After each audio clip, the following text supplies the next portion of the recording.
Hello, everybody. I'm turning on the live. Just making sure you guys can see what's going on here. Wait for a few people to tune in. My name's Mike Young. If you don't know me, I'm the founder of aPlantBasedDiet.org, our nonprofit, and I'm here for our first video at one of our newest projects. We've got quite a few going on. Very thankful for that. And this one is a lot of work, and I am in some. This is a repurposed, dirty shirt that I just used to dig these holes, and that's what we're going to talk about here. We're going to talk about what the plans are at this farm and why we're doing this. And you're going to learn too that I am learning through this whole process, and I hope to inspire you guys. So if this is inspirational, give us a thumbs up, give us a comment, subscribe to our YouTube channel, of course. And if you look down below in the description, you'll see a link to our nonprofit, aPlantBasedDiet.org, aPlantBasedDiet.org. You can find out about everything that we're doing, which is way more than this. And actually, I hear a car, which is weird. There's almost never anybody up here.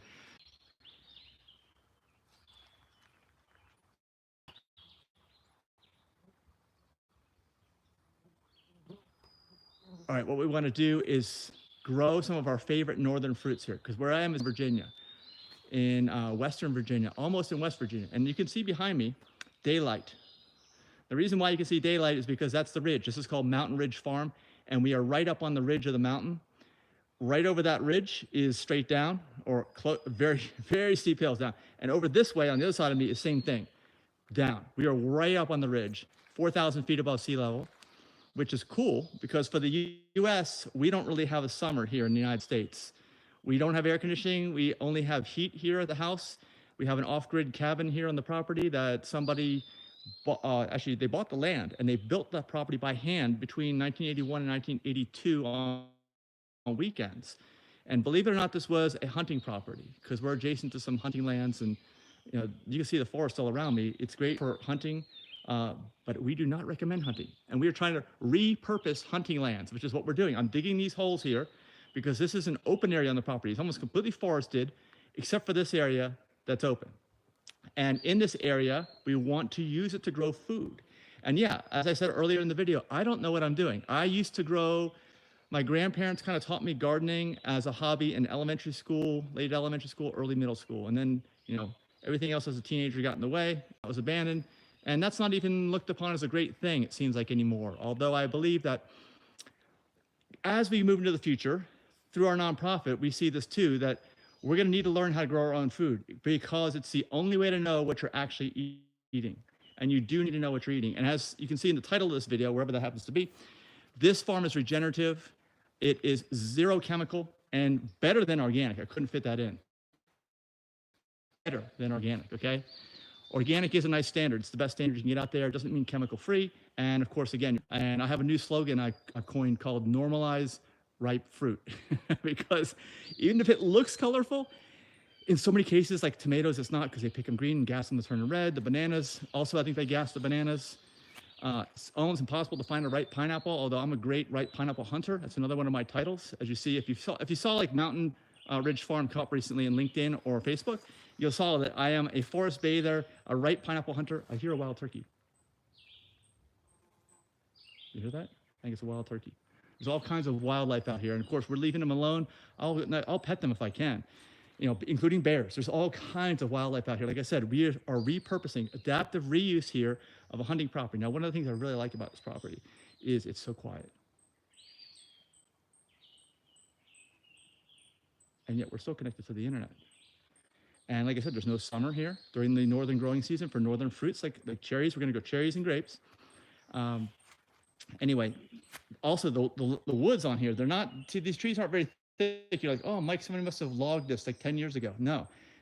In talking to the neighbors and the former owners, I think that the last time this was logged was the 1950s, maybe, before I was born, because I'm 54 years young. And actually, you're probably saying, oh, yeah, you're young. 54 is young. I know the average American thinks that's old because the average person only lives to 75, but I don't think so. I wrote a book called Live to 150, liveto150.org. Check it out, free resource. Listen to it like a podcast or an audiobook. Okay, now behind me, this is my purposeful exercise, okay?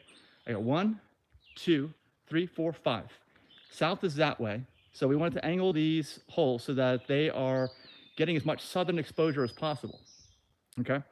Now over here, if I have my way, and Denise wants to, I think she wants this too, we're going to grow grapes in this section over here. I was talking to Dave Mascatello. Shout out to Dave at Planetary Farms in Hillsborough, Virginia. He's been a great inspiration. Tons of work going on over there. Amazing work he's doing. So I've learned a little bit from volunteering at his farm place here. Okay. Let me just show you over here. You sit down and there's rocks. And of course there's a lot of moss and stuff because you're in the clouds a lot of times up here. The growing season's short and the trees don't grow. That's why some of the trees, they don't get like super wide like you're expecting because the growing season's very short. And they get a lot of heavy winds here. We're right up on the ridge. These things start to sway. We've been watching them. So it takes a toll. Only the strongest survive. And that's true in life too, as we know. Same out in nature. But these guys have survived and they've been thriving. I mean, look at the woods over here. This is our property too over here. I hear some more wildlife. Yeah, I don't know what that is. Okay. Anyway, let's get to the holes. I'm noticing some things. You've got to learn the land. I've noticed that too. You got to let the land talk to you.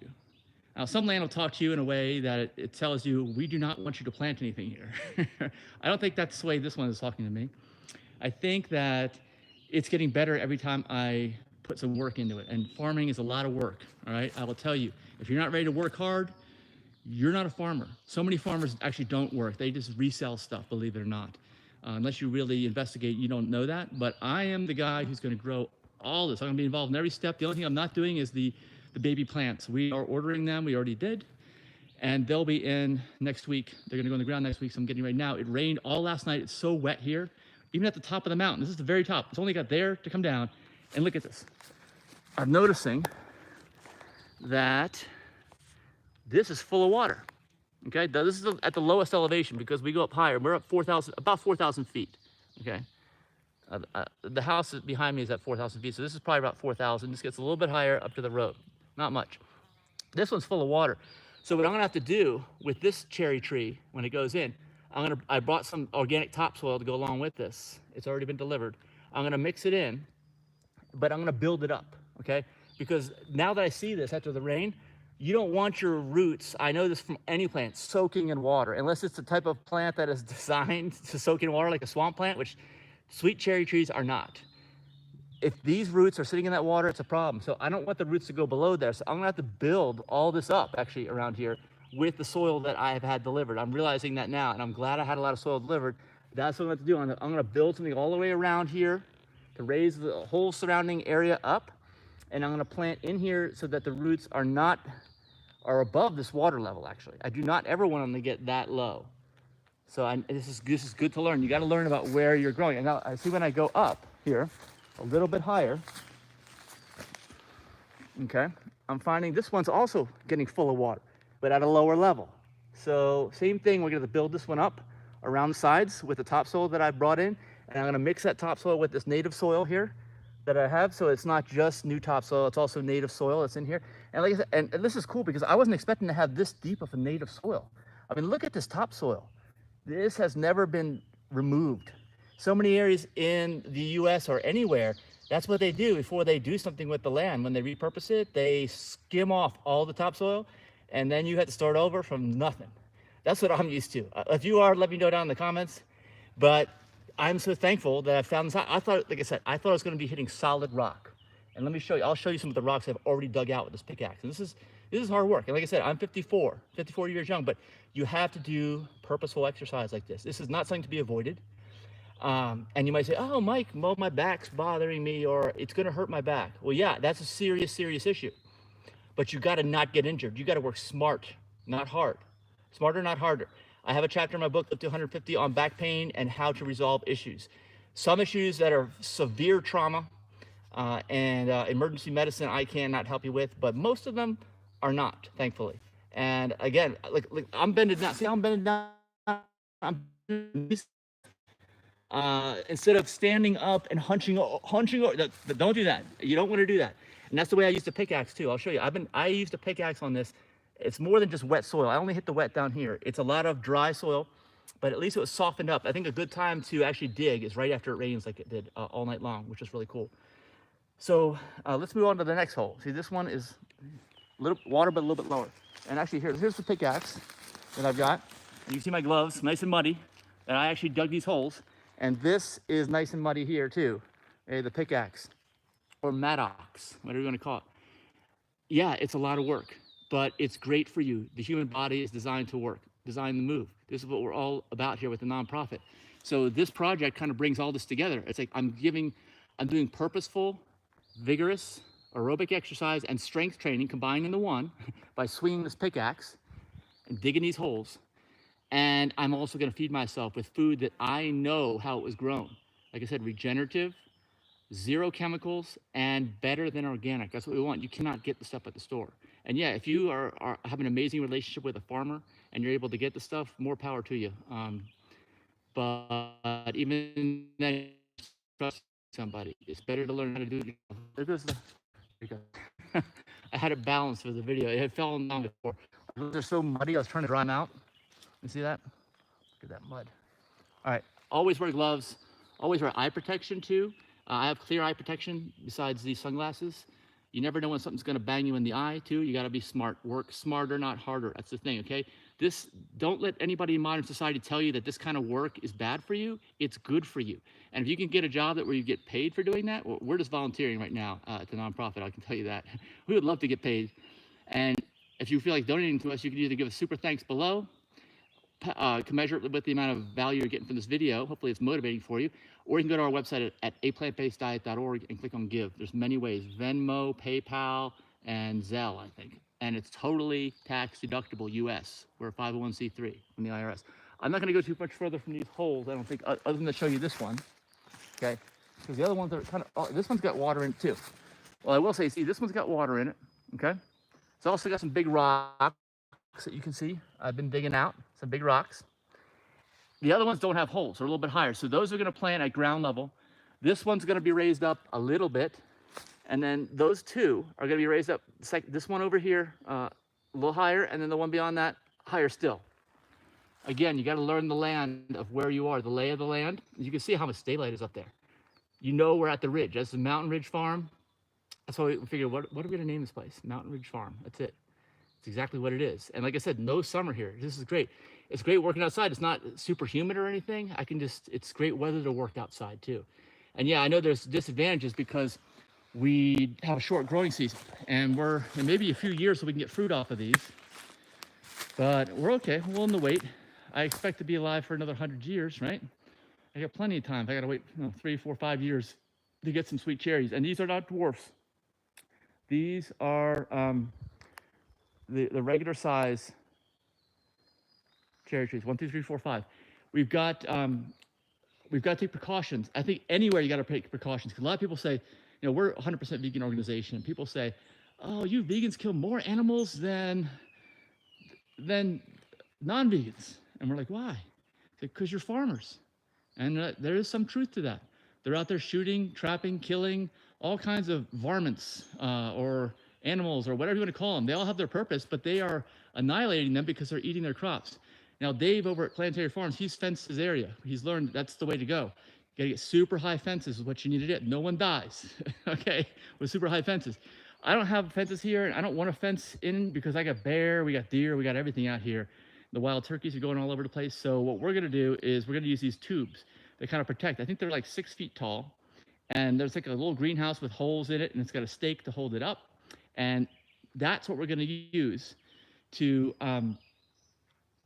basically to protect against animals eating them. So as soon as they get above that 6 feet, they'll shoot out, they'll produce their leaves. It's gonna be too high for the animals to get it at that point.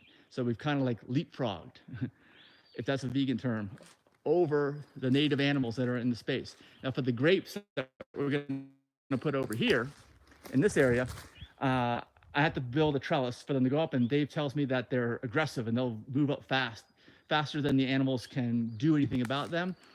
And then we've got to get them up above as fast as we can where the animals are. Now, again, maybe like 6 feet, and then they can't get to them. So that's all we have to do. You just have to be smart. Remember, work harder, not smarter. Don't let anybody talk you out of this as it's too much work, too hard. All the non-farmers tell me it's too much work and it's too hard. And and it is hard work. That's not, but hard work's good for you.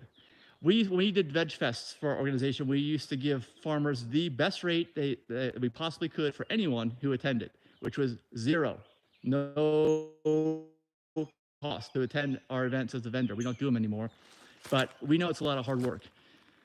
And with this project, again, we're trying to show you the best that we can do here, at least in the United States, for northern fruits, because we do think that fruits in general are the best way to go. And actually, as far as farming goes, farming fruit trees and vine plants like the grapes that we're going to put over here are probably some of the least labor intensive ways to do it. Yeah, it's a lot of work to do these holes right and everything. Like I said, I showed about the water table.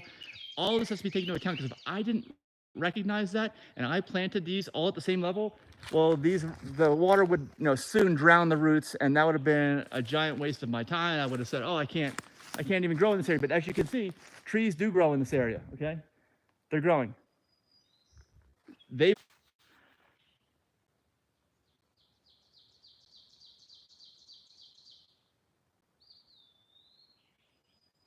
It's a place like you've never seen before. It's awesome. I love it here.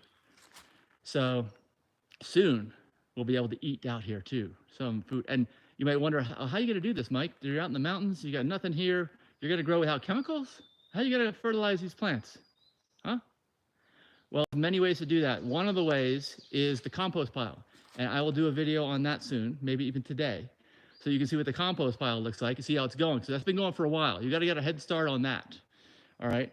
But in general, when you plant these, according to the people that we're buying from, you don't need to fertilize or put anything in the ground right now.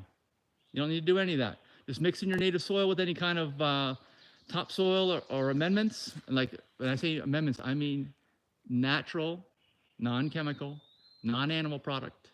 This is veganic too, okay? I didn't put that in the title. I guess I ran out of space. So if you do it right, you shouldn't need any of those things. That's the thing, okay? We're gonna, like I said, we're gonna find out. So stick with us here, and let us know in the comments your favorite fruits, your favorite northern fruits. Maybe give us some ideas of things that you think we should grow here at Mountain Ridge Farm. That would be cool if you could do that. And check in for updates. Subscribe to our channel here at aPlantBasedDiet.org is our YouTube channel, and of course it's our website. So if you want to get to our YouTube channel, go to aPlantBasedEvents.info. No, that's our calendar, aPlantBasedEvents.info. aPlantBasedVideos.info is our YouTube channel. aPlantBasedVideos.info, subscribe, and you will get notified when we go live like this, and you get to watch it over and over again, because it'll be on our YouTube channel. And we'll try to share these across our other social media platforms too. So that's about it. And if you want to learn more too, don't forget about our health optimization cruise, healthoptimizationcruise.org. That's your immersion into this lifestyle, okay? It is the most forward-thinking vacation event on a cruise ship into the Caribbean ever produced. Okay, so, and so much good stuff. It's even better for 2025 than what we did this year already. So check out that at healthoptimizationcruise.org. Just enjoy the silence. I can hear flies flying around, bugs. That's how quiet it is here. You hear the birds, but do you hear the insects? All right, let me know any questions you have. Any questions you have about this process down below, comments, give me a thumbs up.